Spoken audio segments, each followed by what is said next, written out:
Last session we talked about some of the fundamental concept in the chemical thermodynamics, why we have to study chemical thermodynamics, what is the need for it and how to understand it in the language of thermodynamics.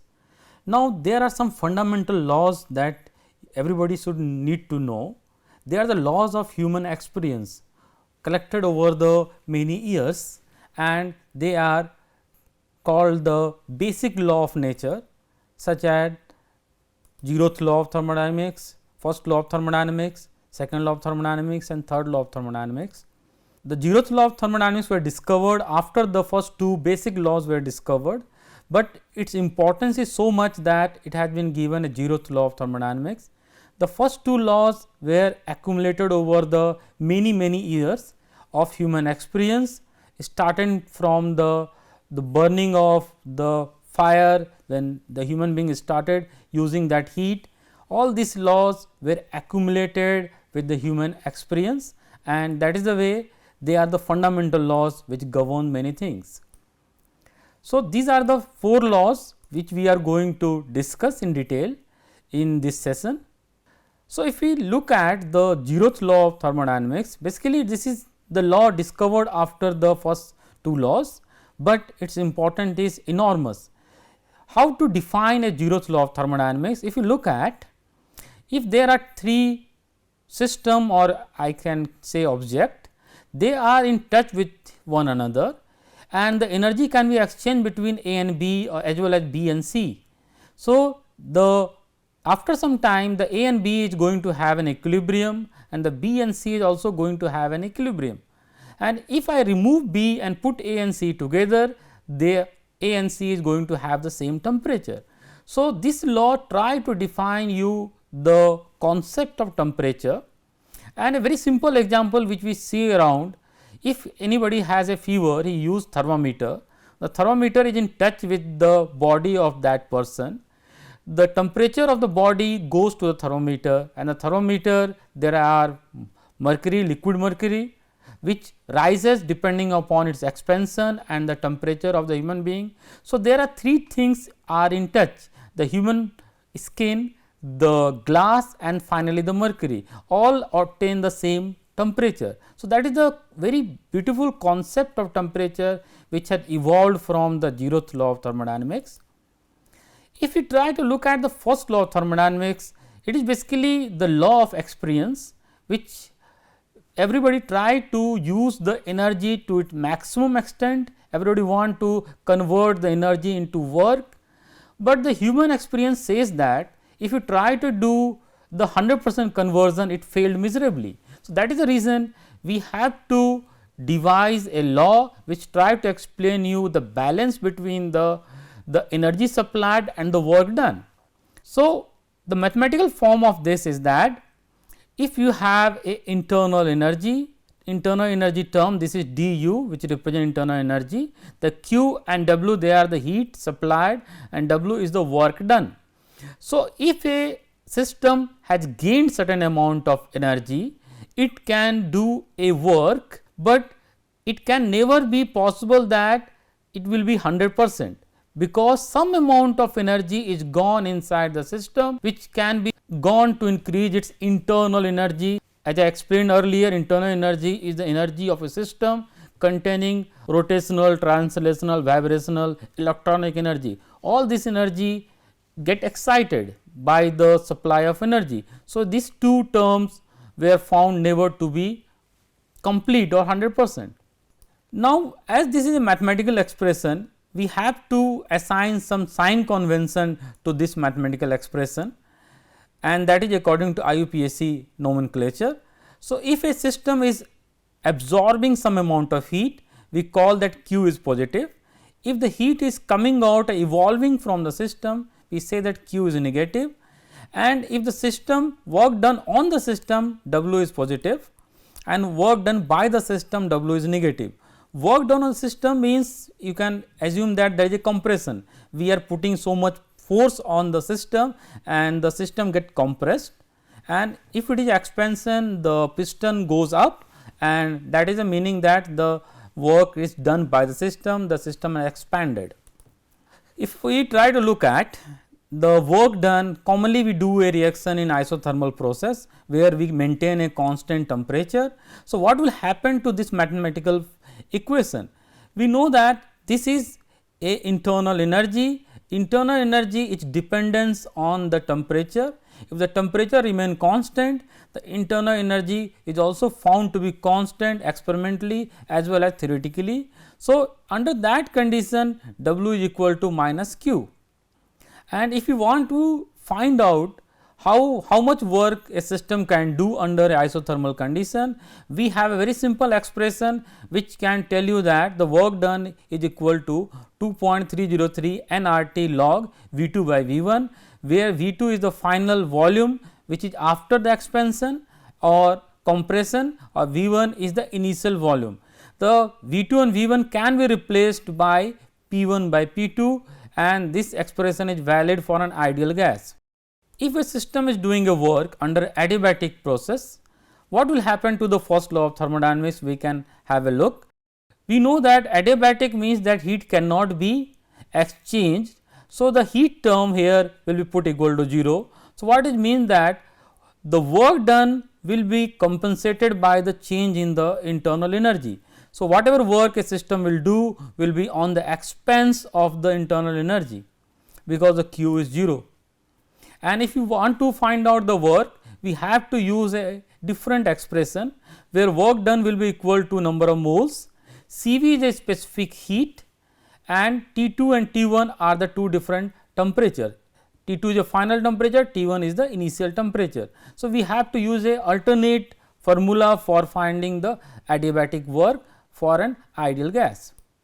The second law of thermodynamics has come out because first law of thermodynamics had failed to explain certain things, like what will happen if the system and work, why they cannot be completely converted, what is the reason behind it, what are the system where there is a favorable condition even though the reaction do not take place.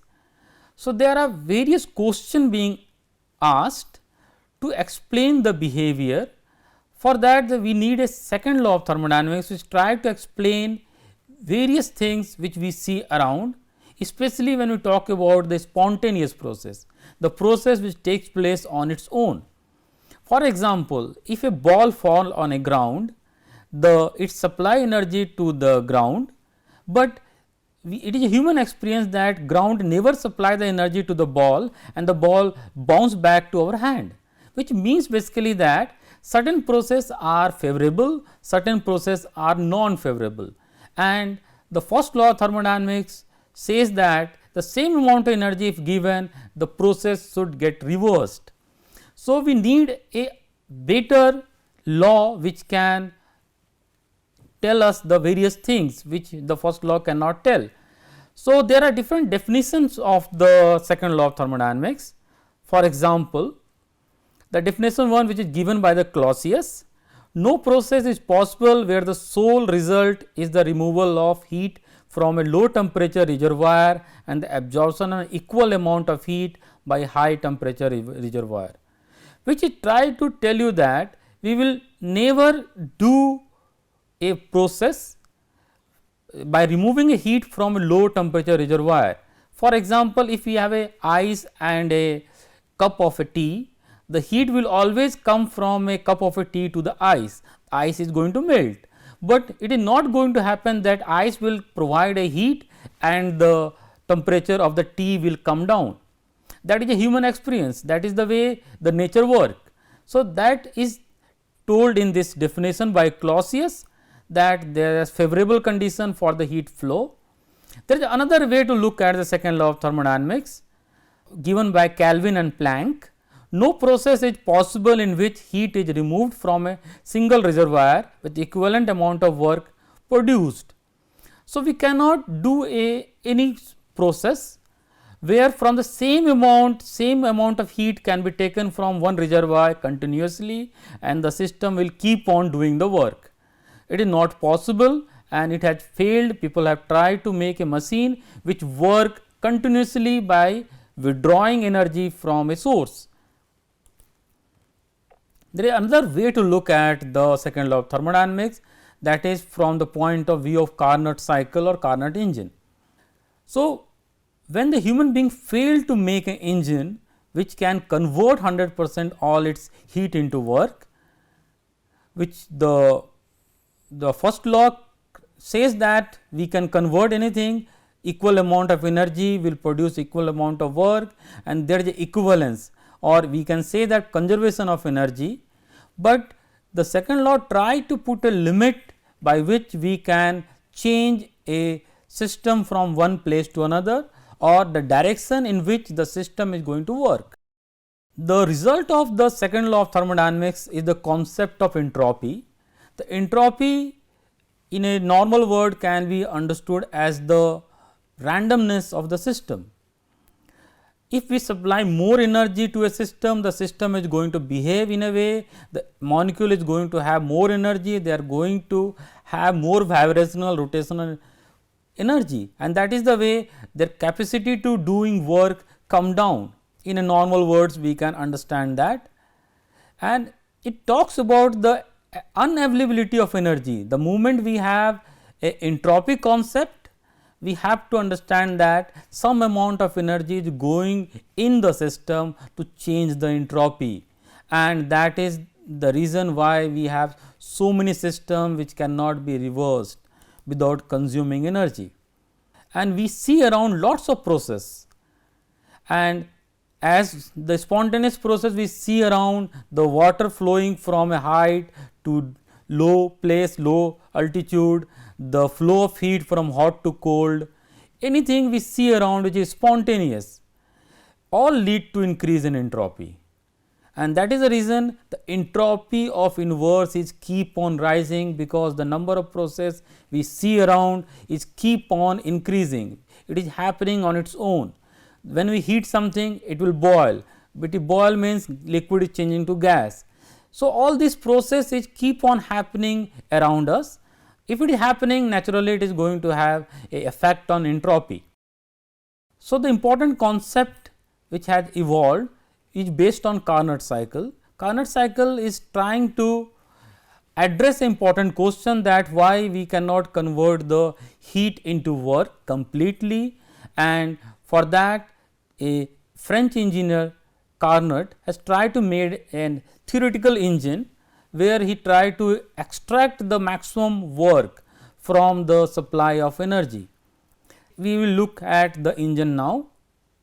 So, if it is a source which is a source of energy which supplies some amount of heat to a reservoir or a engine, and this is a reservoir, engine can take up the heat, and that heat will be some amount will go to sink, which is also a reservoir which has particular temperature, both have the different temperature, and this engine has to do a work. It has to supply certain amount of energy to sink and then do a work, and the engine can contain any gas. So, this is a cyclic process. This process can take on infinite number of times. It is a reversible cyclic process which Carnot has proposed. What has evolved from the theoretical model, that there is a limitation to the efficiency by which an engine can work, and that efficiency will be controlled by the two temperatures. The larger the difference between the two temperatures, of one is source temperature, other is sink temperature, there will be better efficiency. And one thing which has come out is basically that the engine contain any type of gas or fluid do not have any role to play on the efficiency, which is a very surprising result. One of the very fundamental thing that is Gibbs free energy, and the Gibbs free energy is fundamental because it is related with all the things which we do around. If we try to define Gibbs free energy in a simple words, it is the work done by a system to do a work excluding the mechanical work. Basically, I am talking about energy which is available to do anything extra if I subtract the expansion or the compression work. So, what left is the energy which can be utilized further for doing any electrochemical process or any type of other process or doing a reaction as well, why not. So, the Gibbs free energy is a important concept and you will understand it further why this has to be known. First look at the entropy. Entropy can be defined as the summation of two entropy change, one with surrounding, one with the system, and if we try to put the expression of entropy, which is the change in energy with the temperature at which the change has taken place, we are going to have an expression like this. If we multiply throughout by this T, what we are going to get? An expression which look like this, and from this we get a Gibbs free energy expression. The word free is trying to tell you that there is energy which is available for you to do any amount of work, and similarly the delta G system will depend upon the enthalpy of the system and the entropy of the system multiplied with the temperature. And this is important because this can help you to predict the reaction is going to take place or not. So, if you look at each term, this is the energy term, this term trying to tell you the randomness which has come because of the change in the system. So, both the terms are trying to give some amount of information about the energy. If we look at how to find out the reaction is going to be spontaneous or non-spontaneous, we have to find out this Gibbs free energy, and depending upon the value of this G, you can easily predict that the reaction is going to be spontaneous or non-spontaneous. For example, if it is exothermic, means delta H is releasing certain amount of heat and entropy increases, the delta S there has to be a positive. So, what will happen to delta G? This term is negative, this term is positive, the resultant is delta G is negative. So, reaction is going to be spontaneous. So, more product will be favored, more product will be formed. That is the reason we should look for a process where delta G is negative.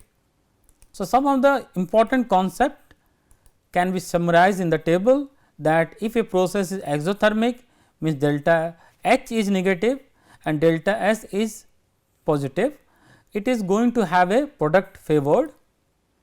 If it is endothermic process where the delta H is positive and the delta S is negative, it is going to be reactant favored, means it will not go towards the forward direction, and exo there is a delta S decrease, it is going to depend upon the value of T.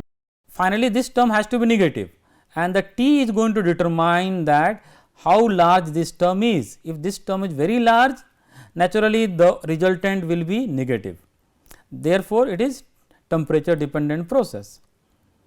As well as in endo, when it is increasing, it is also a temperature dependent process. So, in our hand we have certain control, we can manipulate a reaction. If you want a more product, what are the conditions to be changed, so that we have a better product.